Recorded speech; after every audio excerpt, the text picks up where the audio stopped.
আউযুবিল্লাহি মিনাশ শাইতানির রাজিম বিসমিল্লাহির রহমানির রহিম। আসসালামু আলাইকুম। আশা করি সবাই সুস্থ আছেন, ভালো আছেন। আলহামদুলিল্লাহ, আল্লাহর অশেষ রহমতে আমরাও সুস্থ আছি, ভালো আছি। আজকের ব্লগটা শুরু করছি সকাল সকাল, কাজে যাওয়া শুরু থেকে। আর এখানে আমি যা কিছু দেখাচ্ছি এগুলো গাছ লাগানোর জন্য চারা বোনা হয়েছে। আর এগুলো রেগুলার র্যান্ডম যা ঘরের অবস্থা থাকে আর কি। খুবই ম্যাস। আমি জানি না মানুষ কিভাবে এত অর্গানাইজ করে গোছায় নিজে নিজে কাজ করে সব কিছু রাখতে পারে সব সময়, কিন্তু আমার ঘরে আমার কখনোই পসিবল হয় না, কারণ আমি অনেক টায়ার্ড হয়ে যাই, অনেক কাজ করতে হয়, এই জন্য অনেক সময় অনেক কাজ ছেড়েও দিই যে পরে করব বলে। যাই হোক, ডিম সিদ্ধ করলাম 2টা। সকালবেলা উঠে তো খাইতে একদমই ইচ্ছা করে না, খুবই বিরক্ত লাগে। তারপরেও মাঝে মধ্যে ট্রাই করি যে খাবার, কারণ আমি এখন আমার কাজের জন্য বের হয়ে যাব। সো আমাকে আমার হাজব্যান্ড ড্রপ করে রেখে আসবে, তো ওদেরকে উঠাইলাম। আমার ছেলেটা উঠে গেছে, কারণ আমাকে ড্রপ করে পরে আমার হাজব্যান্ড আমার ছেলেকে স্কুলে দিয়ে আসবে। ও প্রিকেতে পড়ে, তো প্রিকের জন্য স্কুল বাস আসে না, দিয়ে আসতে হয়। তো যাই হোক, ওয়েদারটা খুবই ডিপ্রেসিং টাইপ, বিরক্তিকর হয়ে আছে। মানে কীভাবে বলবো, মানে খুবই মেঘলা এবং তার মধ্যে ঠান্ডা কমও না বেশিও না, কেমন জানি উল্টা পাল্টা হয়ে আছে ওয়েদার। কিছু করার নাই, it is but it is. আলহামদুলিল্লাহ, যেমনই আলহামদুলিল্লাহ ভালো। এই যে কেমন জানি বৃষ্টি বৃষ্টি মেঘলা ওয়েদার। তো আজকের ব্লগটা আসলেই অনেক ইন্টারেস্টিং, মানে খুবই ইন্টারেস্টিং। পুরো ব্লগটা দেখলে আশা করি সবার খুবই ভালো লাগবে। আমি চেষ্টা করতেছি আমি আজকের আমার সারা দিনের বিজি একটা স্কেডিউল আপনাদের সাথে শেয়ার করার জন্য। কারণ আমার হাজব্যান্ড আজকে কাজে যাবে না, তো ও কাজে যাবে না এই জন্যই, কারণ আমরা আজকে একটা জায়গায় যাব, সেটা আপনাদের খুব শীঘ্রই ব্লগে দেখাবো। তো যাই হোক, কাজের রাস্তা চলতেছে, যাচ্ছি আর কি কাজে। ওয়েদারটা দেখেন আসলে কীরকম হয়ে আছে, তাই না? খুবই মেঘলা আর রেইনি, একদম বৃষ্টি হচ্ছেও না, নাও হচ্ছে না, আবার ঠান্ডাও লাগে, কেমন জানি। এসব ওয়েদারে অবশ্য ঘরে বসে থাকতে ভালো লাগে। কাজের ফাঁকে আমি একটু অরেঞ্জ খাচ্ছিলাম, আমি বাসা থেকে আনি নাই, এখানেই থাকে। তো গার্নোলা রাইট, এটা নিয়ে চিন্তা করতেছিলাম, এটা খাবো কি খাবো না, ইচ্ছাও করতেছে আবার ইচ্ছাও করতেছে না, পরে আর খাওয়া হয় নাই। অরেঞ্জটাকে রেখে দিছি। আর ওখানে যে একটা পাইনাপেল দেখতেছেন, এটা আমি গিফট হিসেবে পাইছি। আমার কাজে এখানে অনেকগুলো ছিল, সবাই বলতেছিল, মানে ওখান থেকে ইমেল আসছিল যে আমাদের কাছে এগুলো আছে, কারো যদি লাগে নিতে পারো। তো আমি একটা নিয়ে নিলাম আমার বাচ্চাদের জন্য। এবার কাজে থেকে বের হয়ে আমরা সোজা রওনা দিলাম হচ্ছে, আমার হাজব্যান্ড আমার বাচ্চাকে পিক করে, স্কুল থেকে ওর মাত্র 2 ঘন্টা স্কুল হয়। ওর কাজে থেকে বের হয়ে একটা কফি নিয়ে আমরা রওনা দিলাম আমাদের গন্তব্যে। আর গন্তব্যটা হচ্ছে কোরবানির জন্য আমরা একটা গোট কিনবো, এবং এবার আমাদের ইচ্ছা আছে গোট দেওয়ার। আমরা বাংলাদেশে কোরবানি দিই, বাট এখানে আমাদের কোরবানি দেওয়া হয়েছে, গরু কোরবানি দেওয়ারও এক্সপিরিয়েন্স আছে, কিন্তু মানে এখানে লাস্ট ইয়ার আমরা কোরবানি দিইনি, বাংলাদেশেই দেওয়া হয়েছে। কিন্তু এবার মনে হলো যে বাচ্চারাদের দরকার দেখার, শেখার যে আমাদের কালচার, আমাদের মুসলমানদের ধর্মীয় উৎসব ওরা জানে হচ্ছে, কিন্তু ওরা এটা ফিল করতে পারতেছে না। যদি ঘরের মধ্যে এগুলো না হয়, বাচ্চারা ফিল করবে কীভাবে? মাংস তো কিনা এমনি খাওয়া যায়, কিন্তু কোরবানি তো হচ্ছে আল্লাহর উদ্দেশ্য, আল্লাহর নামে কোরবানি, তাই তো এটা যাতে বাচ্চারা শিখে, বাচ্চারা যাতে ভুলে না যায়, সেটার জন্য আর কি। তো এখানে তো কোরবানির সিস্টেমটা হচ্ছে ফার্মে যেতে হয়, ফার্মে যে খোঁজখবর নিয়ে আনতে হয়। তো এখানে অনেক ফার্ম আছে, কিন্তু সব ফার্মে হালাল ওয়েতে স্লাগিং করে না। তো যারা মুসলমান ফার্মার্সরা যারা মুসলমান তারা যেটা রান করে ওরাই আর কি করে। তো আমরা তো এই জায়গায় একদমই নতুন, কয়েক মাস হলো আসছি, তো খুঁজে টুজে বের করে এই ফার্মটা পাইছি। তো কন্ট্যাক্ট করে আমরা চলে যাই, আমাদের বাসা থেকে অলমোস্ট 1 ঘন্টা দূরে। কিন্তু রাস্তাটা যাওয়ার পথটা এত সুন্দর, সুবহানাল্লাহ, মানে অবাক হওয়া ছাড়া উপায় নাই। দেখেন এখনও গাছের পাতা গজায় নাই, তো বুঝতেই পারতেছেন ব্লগটা কখনকার। তো মানে ব্লগটা আমার দিতে অনেক অনেক লেট হয়ে গেছে, অনেক এক্সট্রিমলি লেট। আমি চাইতেছি যে রেগুলার 2-3 দিন পর পর হলেও একটা ব্লগ আপলোড করি, বাট কোনোভাবেই আমি করতে পারতেছি না। আর আমার গলাটাও একদম ভার হয়ে আছে, কারণ আমার গলা বসে গেছে। আমার একটু কাজের চাপও বেশি, কিন্তু আমি চাইতেছি আমার পেজটা রান হোক। আই মিন আমার ব্লগিং যে ইউটিউব যে অ্যাকাউন্টটা, এটা রান হোক, সবাই দেখুক। আমার লাইফস্টাইল আমি শেয়ার করতে যাচ্ছি এবং আমি এটা আরও ইমপ্রুভ করতে যাচ্ছি। একদমই নতুন, তেমন কোনো সাবস্ক্রাইব নাই, কিছু নাই, তারপরও আমি ধৈর্য সহকারে কাজ চালাচ্ছি। এই যে আলহামদুলিল্লাহ আমরা চলে আসছি জায়গাটায়। ওই যে দেখেন একটা ছোট্ট ছাগলের বাচ্চা, কি কিউট, মাশাল্লাহ, চলে আসছে। আর হচ্ছে আমাদেরকে ওরা পুরা ফার্মটা ঘুরে ঘুরে দেখাচ্ছে। ওদের প্রসেসিং আমার খুবই ভাল লাগছে। আমি আরও কিছু ফার্মে গেছি, কিন্তু এত সুন্দর করে প্রসেসিং করা না, মানে প্রসেসিং মিন্স মানে গুছায় কীভাবে ওরা স্লাগিং করে, কোথায় রাখে। ওরা শুধু ছাগলই পালে, মানে এটাকে কী বলে, পুরুষ ছাগল, মহিলা ছাগল, দুম্বা কি জানি, যাই হোক আমি এত এক্সপ্লেন নাম জানি না। তো এখানে দেখাচ্ছিল এগুলো অনেক বড়, এগুলো মনে হয় পুরুষগুলা। তো আমরা খুব কনফিউজ ছিলাম যে কোনটা কিনবো। আমরা অত বড় কিনতে যাচ্ছি না, ছোট কিনতে যাচ্ছি, মানে ছোটো বড় না, মিডিয়াম। আর কিছু কিছু ছাগল আছে কেমন জানি, মানে দুর্গন্ধ হয়, মানে অনেক বেশি স্মেলড হয়, আমরা ওরকম স্মেলড পছন্দ করি না। তো এটার জন্য আমরা খুবই কনফিউজ। তারপরও আলহামদুলিল্লাহ ওখানে একজন পাকিস্তানি ভাইয়া ছিল, সে আসছিল আমাদেরকে এগুলো এক্সপ্লেন করতে, বোঝাতে। তো ওনার কাছ থেকে হেল্প নিয়ে আমরা মানে ছাগল ডিসিশনটা নিতে খুবই ইজি হয় আর কি। তো এটা হচ্ছে ওদের ফার্মের ভিতরে কোথায় ছাগল থাকে, কিছু বাচ্চারা থাকে, ওদের খাবার দাবার সব কিছু কীভাবে সেট আপ করা, এগুলো দেখাচ্ছিল এবং ঘুরাই নিয়ে যাচ্ছিলো যে পুরো ফার্মটা তোমরা দেখো। কারণ কিছু খাবারেরও ব্যাপার আছে, কারণ হালাল প্রসেসড ফুড কিছু যে এখানের পশুপুরা খায়, ওগুলা কিন্তু সব জায়গায় খাওয়ায় না। সো এগুলো ওরা সব দেখাচ্ছিল। আর ওখানে দেখেন একটা লামা। মজার ব্যাপার হচ্ছে এই লামারও একটা কাহিনী শুনতেছিলাম, কাহিনী শুনে আমরা অনেক হাসতেছিলাম যে ওদের কাছে একটাই লামা আছে, এবং যে মহিলাটা আমাদেরকে দেখাচ্ছিল ওর হাজব্যান্ডকে লামাটা পছন্দ করে না, খালি মহিলাটাকে অ্যাকসেপ্ট করে। ওর হাজব্যান্ডকে দেখলেও ওকে স্প্লিট করে, আই মিন থুতু দেয়। তো এইটা শুনে আমরা খুব হাসতেছিলাম। তারপর এই যে দেখেন এখানে হচ্ছে এই রুমটার মতো বানানো, ওখানে একটা গর্ত করা, যে এখানে শোয়া ওরা কোরবানিটা করে, এবং ওখানে ছুরি কাছে সব রাখা, এবং অন্য কোনো পশুর সামনে তারা কোরবানিটা করে না। ওরা সিরিয়াল করে কিভাবে আনে, কোন জায়গায় রাখে, এবং এভাবে প্রসেসিং করার পর তারা কোথায় নিয়ে আর স্লাইসিং করে, সব কিছু ওরা আমাদেরকে দেখাচ্ছিল। তারপর আমরা একটা ছাগল পছন্দ করে আলহামদুলিল্লাহ তারপর ওদের কাছে কনফার্মেশন দিই যে আমরা অবশ্যই নিব, আমরা অর্ডারটা কনফার্ম করি।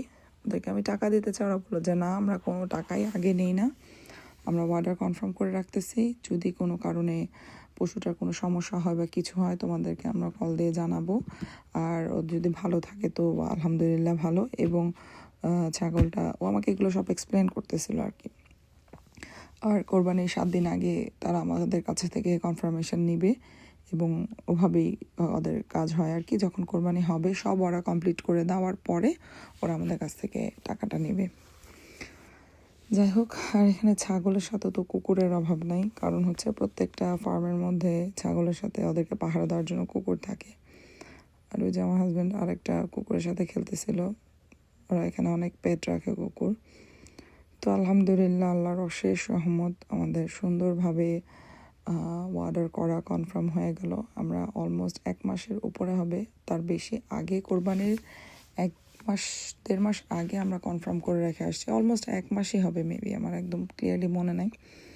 কনফার্ম করে রেখে আসছি যাতে আমরা পরে ঝামেলা না পড়ি, আর যাতে আমরা ঈদের দিন কোরবানি করে মাংসটা পাই। আই থিঙ্ক গোস্ত মাংস যেটাই বলে আর কি। যাক, তারপর তো বাসার দিকে আসার সময় ওই তো যেটা অলওয়েজ যেটা হয়, কিছু না কিছু গ্রোসারিজ প্রয়োজন হয়, তো আমরা ডাইরেক্ট ওয়ালমার্টে চলে যাই। ওয়ালমার্টে ঢুকে আমরা কিছু যা যা লাগবে আমরা এগুলো কিছু বাজার টাজার করি। এই সিটটা আমার ছেলের খুব পছন্দ, তো এটা সবসময় সব জায়গায় পাওয়া যায় না, যখন পায় সে এটা ছাড়ে না, এটার মধ্যে বসে থাকে। এমনকি গ্রোসারি করার পরেও সে বাসা যাবে না, এটাতেই চলতে থাকবে, তার খুব পছন্দ। আমি কী কী গ্রোসারি করছি ওগুলো আমার পুরা ভিডিও করা হয় না, এটা একটা রেগুলার জিনিস, তাই আমি ওইভাবে ভিডিও করি নাই। আমি জাস্ট দেখাচ্ছিলাম আর নিজে চিন্তা করতেছিলাম আমার কী কী নিতে হবে। আমি লিস্ট লিখে রাখছি, টমেটো নিতে হবে, লেবু নিতে হবে, পেঁয়াজ আলু নিতে হবে, যাই হোক। ও হ্যাভি ক্রিম নিতে হবে, কারণ বাসায় আজকে আমি বাটার চিকেন বানাবো। তো তার মাঝখানে ফ্রিজে থেকে ডাল আর মাংস বের করে আমার বাচ্চাকে ভাত দিতেছিলাম, ছোটোটাকে। আর আরেকটাকে বলতেছিলাম আমরা হেল্প করো, ফ্রিজে জিনিসপত্র রাখো, যে ও রাখতেছে।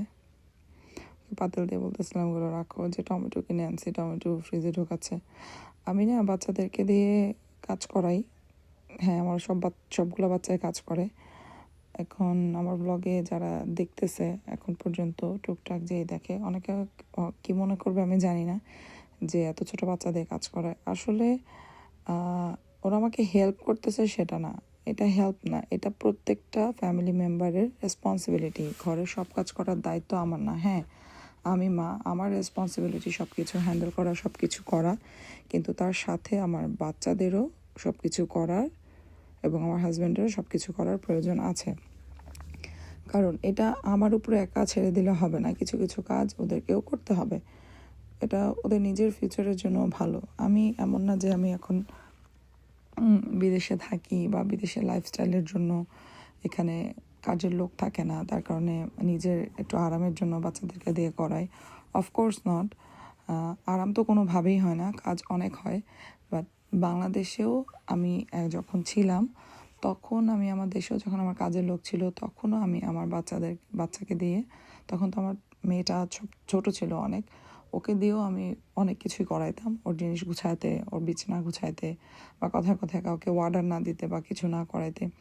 তো তখন থেকে একদম ছোট থেকে আমার মাথায় কাজ করতো যে না, কাজ তো বাসাটা তো শুধু যে মা শুধু তার না, সবার। হ্যাঁ মার সবচেয়ে বড় দায়িত্ব থাকে রান্না বাড়ি ঘোছাঘাছি সব কিছু, কিন্তু তারপরে প্রত্যেকটা মানুষেরই সব কিছু করতে হবে, কারণ তারা এই বাসার গেস্ট না, ফ্যামিলি মেম্বার, সবাই সবাই মিলে এই বাসাটায় থাকে, তো এই বাসাটা সবার, তো সবার দায়িত্ব বাসাটা হ্যান্ডেল করা। যে মেইন কাজ করে সে তো অবশ্যই বেশি করবে, কিন্তু তার সাথে সবারই কাজ করতে হবে, হেল্প করতে হবে না, কাজ করতে হবে। যাই হোক অনেক কথা বলতে ফেললাম। আর এখানে আমার তো আপনারা কুকিং দেখতেছেন, এটা কুকিং ব্লগ না, কিন্তু তারপরে আমি কীভাবে রান্না করতেছি আপনাদের সাথে শেয়ার করতেছি। আমি চিকেনের ব্রেস্ট পিস দিয়ে করছিলাম নাকি এটা, না না এটা হোল চিকেনকে দিয়ে করছিলাম। বেশিরভাগই চিকেন থাইজ, বোনলেস থাইজ আর বোনলেস ব্রেস্ট দিয়ে আমি করি। তো একদিন আমার মেয়ে বলতেছিলাম মাম্মা একদিন হোল চিকেন দিয়ে করো, দেখো কেমন লাগে। আমার মেয়ের সবচেয়ে ফেভারিট একটা চিকেনের ডিশ, সেটা হচ্ছে বাটার চিকেন। এখন ওর জন্য বানাইতে গিয়ে খাইতে খাইতে এখন দেখি আমার হাজব্যান্ডও পছন্দ করে, ও আগে আর তেমন একটা পছন্দ করতো না। আমি একটু আমার মতো করে বানাই, একটু স্পাইসি করে বানাই, মানে সুইট টেস্ট, বাটার চিকেনে তো একটু সুইট টেস্ট বেশি হয়, ওরকম না। আর এই যে হচ্ছে আমাদের গাছের কারবার, আর আমার বাসায় একটু কিছু মেহমান আছে, তারা খুবই বিরক্ত করে, তাদের জন্য এভাবে কাভার করে রাখতে হচ্ছে। মেহমানরা হচ্ছে ইঁদুর মামা, অনেক ইঁদুর মামা দৌড়াদৌড়ি করে রাতেবেলা, তাদের জন্য আমার এই পদক্ষেপ। এবং ইঁদুর মামা যাতে আমার ঘরে না আসে সেটার জন্য আমি অনেক চেষ্টা করতেছি, কিন্তু কী করার, শীতের দিনে ইঁদুর অনেক বেড়ে যায়। কাঠের বাড়ি, আমি জানি না আর মানে এইসব জায়গায় কোথায় কার বাসায় কীরকম ইঁদুর হয়, শুনি সবার বাসায় কম বেশি ইঁদুর থাকে। তো আমার বাসায়ও ভালো ইঁদুর আসে রাতেবেলা, 2-3টা দৌড়াদৌড়ি করে দেখি। ওই ওয়ালমার্টের বাজার কিছু এখানে সেখানে পড়ে আছে, না এই কলাটা তো আগে, ব্রেডটা কেনা হয়েছে, আর বাকি তো খাবার দাবার যা আনছে ওগুলো গুছাই ফেলছি। আমি মনে হয় বিশেষ করে টমেটোই কিনতে গেছিলাম, কারণ আমি ওই বাটার চিকেন বানাবো, কারণ টমেটো ছাড়া তো বাটার চিকেন পসিবল হয় না, টেস্টটা তো টমেটো থেকেই আসে। তার মধ্যে মনে হলো আমার লন্ড্রি করতে হবে, পরে লন্ড্রি রুমে যাই, এর ফাঁকে আমি লন্ড্রি মেশিনে কাপড় দেওয়া শুরু করি। অবস্থা দেখেন, ওখানে লন্ড্রি বাস্কেট আছে, কোন চিপায় চাপায় কোন জায়গায় কী কোথায় কীভাবে এক একজন কাপড় রেখে দিছে। তো আমি র্যান্ডমলি যা জিনিসপত্র উঠাচ্ছিলাম, কোনো বাছাবাছি নেই যে কাপড় আমার দিতে হবে, অনেক কাপড় জমে গেছে। তো আমি এগুলো দিতেছিলাম, ভারী কাপড়গুলো দিচ্ছিলাম আগে, জ্যাকেট ট্যাকেট ছিল কিছু। তো এই তো ডেইলি লাইফ। আর ভ্লগিংটা শুরু করলাম অনেক দিনই হয়ে গেছে, কিন্তু ভ্লগিংটা আমি মেনটেন করে এভরি উইক 2টা ভ্লগ, আমার ইচ্ছা ছিল যে আমি পার উইক 2টা করে ডেইলি লাইফের ভ্লগ দিব, কিন্তু কোনো না কোনোভাবে আমার হচ্ছে না। আমি টায়ার্ড হয়ে যাচ্ছি, বা সারাদিন অনেক ব্যস্ততার পরে রাতে যে একটু সময় করে সবাই ঘুমানোর পরে ব্লগে ভয়েস ওভার দিব, সেটাও আমার হয়ে উঠতেছে না। এটার অনেক কারণ আছে। আমার নানান ধরনের, এটা প্রত্যেকটা মানুষের লাইফে নানান ধরনের নানান প্রবলেম ফেস করতে হয়। কতদিন অসুস্থ, আমি অসুস্থ, কতদিন আমার হাজব্যান্ড অসুস্থ, কতদিন বাচ্চাদের এটা সেটা, এদিক সেদিক করে না, মানে আমি কোনোভাবেই টাইম ম্যানেজমেন্টটা আমার হচ্ছে না। সো ইনশাল্লাহ আমি খুবই চেষ্টা করতেছি, এবং আমি এখন দিনের বেলায় বসে বসে ব্লগ এডিট করতেছি। আর এমনও যায়, আমি যখন কাজে থাকি, আমি কাজের মাঝখানে ক্যান্টিনে বসেও যখন দেখি যে একটু সাইলেন্ট, তখন আমি ভয়েস ওভার দিই। কারণ আমার ব্লগের মধ্যে কিন্তু আমার রিয়েল যে সিচুয়েশনের ভয়েস, সেটা আমার দেওয়া হয় না। ওইভাবে আমি এখনও ব্লগ বানানো শুরু করি নাই, কারণ হচ্ছে আমি একটু আনকমফোর্টেবল ফিল করি সবার মাঝখানে ভিডিও করতে করতে, কথা বলতে বলতে আমার একটা শাই ফিল হয়। তো আমি এখনও কমফোর্টেবল না। ইনশাল্লাহ দেখি ফিউচারে আমি এটাই করব, যে ওইটা করলে বা একটু ইজি হয়ে যায়, যে আমি যখন ভ্লগ বানাবো, ভিডিও শ্যুট করব, তার সাথে সাথেই আমি আমার ভয়েস দিয়ে ভিডিও শ্যুট করব। কিন্তু অনেক সময় অনেক নয়েজ থাকে, বাচ্চারা চিল্লাচিল্লি করে, কেউ একটা এমন কথা বলে ফেলে যে কথা ব্লগে চলে আসতে পারে। তো এইসব অনেক কিছুই চিন্তা করে আমি দিচ্ছি না। তো তার মাঝখানে আমার অনেক খিদে লাগছে, আমি 2টা ব্রেড টোস্ট করে আর কি জানি করে খাইতেছিলাম। বললাম যে একটু কিছু খাই আনি, ডিনার করি। ওটাই আমার মনে হয় ডিনার ছিল। পরে আমি বাটার চিকেন খাইছিলাম নাকি আমার মনে নেই, যাই হোক। তো দেখেন এগুলো গ্রিল হয়ে গেছে, 2 পাশে আমি গ্রিল করছি, মানে উল্টা পাল্টায়। এখন হচ্ছে আমি কাজু বাদাম, তারপর হচ্ছে তেলের মধ্যে কাজু বাদাম, পেঁয়াজ, আদা রসুন, টমেটো, হলুদের গুঁড়ি, মরিচের গুঁড়ি, জিরার গুঁড়া বা আস্ত জিরা, যেটাই দেন না কেন, এগুলো সব একসাথে কুক করব লবণ দিয়ে। এটা ভালো মতো সব সিদ্ধ হয়ে গেলে তারপর এটা ব্লেন্ড করব। কিন্তু আমার এখানে স্পাইসের একটু বেশি, মশলা একটু বেশি, যাতে একটু হালকা স্পাইসি লাগে, একটু মশলাদার লাগে, তাহলে আমার ভাল লাগে আর কি। আমি ব্লগ করার জন্য, ব্লগিংয়ের জন্য একটা স্টিক কিনছি, কিন্তু ওইটার ভিতরে বসা যে করবো, আমার ওই সময়টাও নাই। হাতে নিয়েই আমি তাড়াহুড়া করে কাজ করতেছি, তার মাঝে ক্যামেরাটা অন করে র্যান্ডমলি যা হইতেছে আপনাদের সাথে শেয়ার করতেছি। আপনারা কীভাবে নেবেন আমি জানি না, কিন্তু বাসা এরকমই হয় অ্যাকচুয়ালি। কারণ সব সময় বাসা গোছানো থাকে না, আর বিশেষ করে যাদের বাসায় ছোট ছোট বাচ্চা আছে। এখনও আমি যে ব্লগ করার ভয়েস ওভার দিতেছি, আমার ঘরের অবস্থা খুবই ম্যাস। আমার বেডরুমে নিচেও কাঁথা কম্বল পড়ে আছে, বাচ্চার খেলনা পড়ে আছে, জায়নামাজ উল্টাপাল্টা হয়ে আছে, বিছানার উপরে আমার ব্যাগ পড়ে আছে, কাগজপত্র আছে। আমার একটু পরে বাইরে হইতে হবে, আমার একটা কাজ আছে, সেটার জন্য সব কিছু অগোছালো হয়ে গেছে। আমার ড্রয়িং রুমও ম্যাস, আমার কিচেনে এতগুলো থালাবাটি জমে আছে। আচ্ছা, মানে এগুলা সবই পড়ে আছে। হ্যাঁ, হবে কাজ, একটার পর একটা হবে, যখন যেখানে সুযোগ হবে কাজ করব। কিন্তু এখন ধরেন আমি ভয়েস ওভার দিতেছি, এখন যদি আমি ওই কাজগুলো শুরু করে দেই, তাহলে আমার এই ব্লগিংয়ের ভিডিওটা মানে কমপ্লিট হবে না, এডিটিংটা হবে না। কিন্তু যখন আমি ওগুলো কমপ্লিট করব, আমার শরীরে আর অতটুকু এনার্জি থাকবে না যে আমি ভিডিওটা বানাই। তো কিছু না কিছু তো আমার ছাড় দিতে হবে। তারপর আমার আবার বাসা থেকে বের হতে হবে, বের হয়ে আমার বাসায় আসতে আসতে হয়তো বা বিকাল 6টা-7টা বেজে যাবে। তো তারপর আবার এসে আমার রান্নাবাড়ি কিছু একটা গুছাইতে হবে, ঘরের কাজ টাজ গুছাইতে হবে। তো অনেক কিছু আছে, প্রত্যেকটা মানুষের এরকমই লাইফ। এখন এক একটা দেশের এক এক ধরনের পরিস্থিতি। তো জাজমেন্টাল না হওয়াই ভালো। আমি কি বলতেছি না যে কেউ আমার ভিডিও দেখে জাজমেন্টাল হচ্ছে, আমি এত ফেমাস না, আমার ব্লগ বেশি গেলে এ পর্যন্ত কয়জন দেখছে, হায়েস্ট একটা ব্লগ মনে হয় 80 পিপল দেখছে। তারপরেও অনেক কথা বলি, যারা শুনবে যারা দেখবে আশা করি তাদের ভালো লাগবে। যাই হোক, এখানে আমি না হ্যান্ড ব্লেন্ডার দিয়ে এটা পেস্ট করছি, পরে দেখি একটু ছাকা ছাকা ছিল, পরে আমি আবার এটা নর্মাল ব্লেন্ডারে ঢেলে ভালো মতো পেস্ট করে আবার কড়াইতে দিয়েছি, ডাবল কাজ করলাম আর কি। যাই হোক, এই যে চিকেনগুলো দিয়ে দিলাম, এখন এটা কতক্ষণ জাল হবে, একটু ঘি দিয়ে দিলাম, তারপরে এটার উপরে দেবো হচ্ছে হ্যাভি ক্রিম। বাসায় ধনিয়া পাতা থাকলে ধনিয়া পাতাও দিই, ধনিয়া পাতা দিয়েছিলাম কিনা ওদিন, ছিল কিনা আমার মনে নেই, কারণ ব্লগটা অনেক দিন পর আমি আপলোড করতেছি এবং এটা এডিট করতেছি, এই জন্য আমি কী ব্লগ করছি মানে কী ভিডিও বানাইছি আমার অনেক কিছু মনেও থাকে না। আমি এখন অল্প একটু দিচ্ছি, পরে আমি আবার দিব, মানে অনেক বেশি ক্রিমি করতেছি না, কারণ বেশি ক্রিমের টেক্সচারটা আবার একটু মুখ মানে অনেক বেশি খাওয়া যায় না, খায়া মানে মুখ মেরে আসে বলে, যেটা বাংলা ভাষায়, এ ভাষা খেয়ে ইউজ করে, আমি কজন মানুষ ইউজ করে জানি না, বাঙালিরা ইউজ করে অনেকে। আচ্ছা, আজকে ব্লগটা এখানেই শেষ করছি। সবাই সুস্থ থাকবেন, ভালো থাকবেন। প্লিজ আমার চ্যানেলটা সাবস্ক্রাইব করবেন, ভিডিও দেখবেন, অ্যাপ্রিসিয়েট করবেন, লাইক করবেন, কমেন্ট করবেন। সবাই ভালো থাকবেন। আল্লাহ হাফেজ।